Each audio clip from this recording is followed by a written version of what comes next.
เสาร์วันอังคารที่14เดือนตุลาคมปีพศ2568ตรงกับแรม7ค่ำเดือน11พาพี่พาน้องมาชมบรรยากาศสัปเหร่อแปลงกายเป็นสังฆลี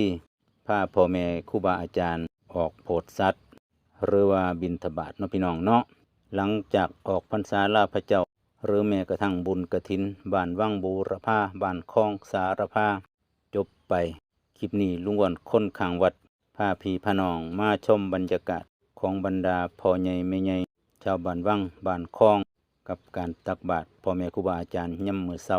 นี่ก็คืออีกเวียกงานหนึ่งของลุงอ้วนคนข้างวัดก่อนที่จะเข้าโหมดเวียกงานของครอบครัวตื่นเช้าตี4ตี5ก็ต้องเข้าวัดตีละครั้ง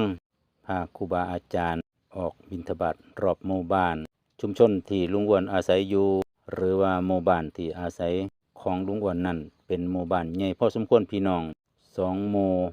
การเดินบิณฑบาตของพระคุณเจ้าหรือว่าพ่อแม่ครูบาอาจารย์คำนวณเข้าๆก็หลายร้อยเม็ดอยู่พี่น้องเกือบกิโลเม็ดพุ่นละมั้งแต่ก็บ่ถึงกิโลขาดคะเนก็แค่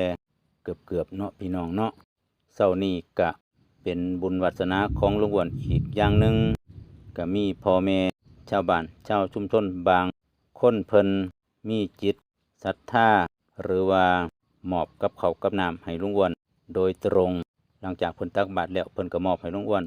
ลุงอ้วนนี่ของเจ้าส่วนโตเด้อเอาไปกินก็มีปลาทอก็หลายอย่างล่ะพี่น้องจังได๋ก็กราบขอบคุณน้ำจิตน้ำใจถ่ายคลิปอยู่ดีมีสุขสุขผู้สุขคนครับผม